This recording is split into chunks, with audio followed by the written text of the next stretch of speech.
এমনি তো শাড়িতে নারী, তবে আমার সব সময় শাড়ি পরা হয় না। আজকে এক জায়গায় যাচ্ছি বলে শাড়ি পরেছি।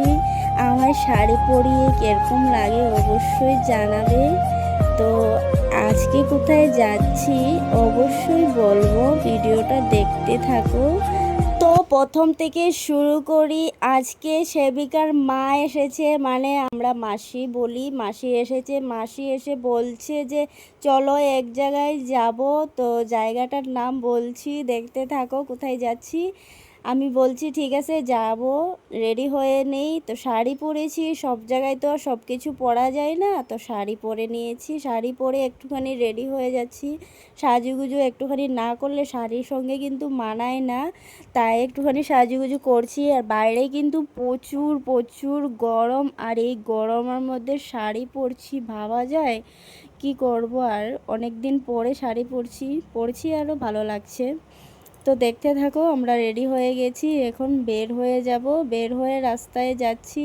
আর রাস্তায় রাস্তায় কিন্তু আমাদের সেবিকায় ভিডিও বানাচ্ছে, আমাকে ডাইরেকশন দিতে বলছে, এদিক থেকে ওদিকে, এদিক থেকে ওদিকে, কী যেন একটা নতুন ট্রেন্ডিং ভিডিও।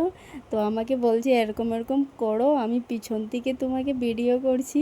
তো আমি কিছু আর দেখা দেখি নাই, যেরকম বলছি আমি তেরকম করছি আর হাসছি। হাসতে হাসতে কিন্তু পেটে ব্যথা, একটুখানি মজাক ফুর্তি এভাবে করে করেই কিন্তু ঘুরতে ঘুরতে আমাদের মেন রোড পেয়ে গেছি। তো দেখতে দেখো কিরকম রৌদ্র, দেখেছ? রৌদ্র কিন্তু প্রচুর। আর এই রৌদ্রর মধ্যে আমি কিন্তু খোলা চুল রেখে আমি একদম ফ্যাশন মেরে মেরে আসছি। আর এদিকে ঘেমে ঘেমে অবস্থা নেই। দেখো জাস্ট মেন রোডটা দেখো। তো যোনখানে যাচ্ছি এখানে আমরা চলে এসেছি। বাড়ির অনেক পাশেই কিন্তু একটা আশ্রম রয়েছে। এই আশ্রমটাতে একবারই এসেছিলাম যখন দুর্গাপূজা হয়েছিল। দুর্গা প্রতিমা কিন্তু এখানে মানুষ দিয়েই বানায়, এখানে কোনো মূর্তি আনে না, জীবন্ত প্রতিমা বানায় এখানে। অনেক ভালো লাগে। তাই পূজার সময় এসে কিন্তু এই আশ্রমটা দেখা হয় না, পূজার প্যান্ডেলটা দেখে আর জীবন্ত প্রতিমা বসায় ওইটাই দেখে আমরা চলে যাই। কখনো মানে এখানে আসা হয়নি, আর ভাবিও নাই যে এখানে আসলে এত সুন্দর করে তারা কথা বলবে। আর এখানে নাকি জ্ঞান দেওয়া হয়, যোনটাকে ওম শান্তি ধর্ম বলে, এখান থেকেই নেওয়া হয়। এটা ওম শান্তি ধর্মরই হয়। এটা একটা আশ্রম, ব্রহ্মকুমারী আশ্রম বলে এটাকে। আমরা কখনো নাই, মানে ভিতরে যাই নাই, দেখি নাই। তো আজকে মানে হঠাৎ মাসি বলছে তোমাদের এখানে ব্রহ্মকুমারীর আশ্রমটা আছে, যে চলো এখানে যাব। তো আমার যেহেতু দেখা হয়নি, তো আমিও চলে এসেছি। আসার পরে ভাবছি ভিতরে হয়তো ঢুকতে দেবে না। তো ভিতরে আসার পরে এত সুন্দর করে কথা বলছে, আর বলছে যে সামনে রবিবারে গোল্ডেন জুবলি অবশ্যই আসতে। তো দেখা যাক, যদি আসতে পারি তো আসবো।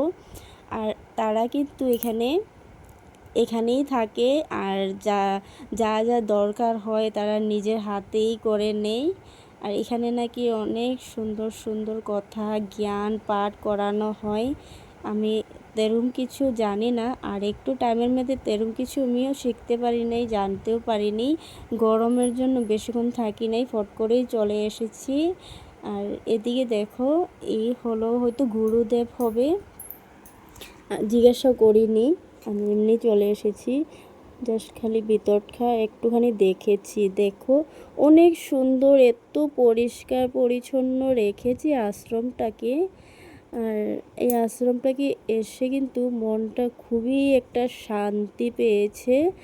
আগে যদি জানতাম এত সুন্দর একটা আশ্রম এত পাশেই আছে, তো হয়তো আগেই আসতাম। আমরা যে ভাবছি যেহেতু দুর্গাপূজা করে আর হয়তো কিছু নাই ভিতরে, জাস্ট খালি শুনেছিলাম ব্রহ্মকুমারী, বাইরেটা দেখেই আমরা চলে গেছি, ভিতরটা যে এত সুন্দর দেখিয়ে নাই। তো এখানে দান করা যায়। এই যে ঘরটা, যে এটা একটা ইসের মতন হয়, দান বক্সের মতোই হয়। ঘর ডিজাইন করে রেখেছে, দান বক্সটা কিন্তু সুন্দর লাগছে, তাই না? একদম মনে হচ্ছে ছোট্ট একটা ঘর, কিন্তু একটা দান বক্স। তুমি যোনটা ইচ্ছা তুমি এখানে দান করতে পারো। যেহেতু আমি জানি না, আমি কিন্তু টাকা নেই ঘরের পাশেই, তো আমি আর কি নেব। মাসি আর বউয়ের কাছে ছিল, তারাই দিয়েছে। আমি এমনি নমস্কার করে চলে এসেছি। নেক্সট টাইম যখন যাব অবশ্যই ভালো কিছু নিয়ে যাব, যদি ঠাকুরের আশীর্বাদ থাকে। এই দিকে দেখো, প্রণাম টনাম করে বের হয়ে গেছি। আর সবাই বলছে রবিবারে গোল্ডেন জুবলি আছে, তো যেতে আমি দেখি যেতে পারি কি না। আর গোল্ডেন জুবলিতে অনেক লোকজন হবে, দেখি যদি পারি তো যাব।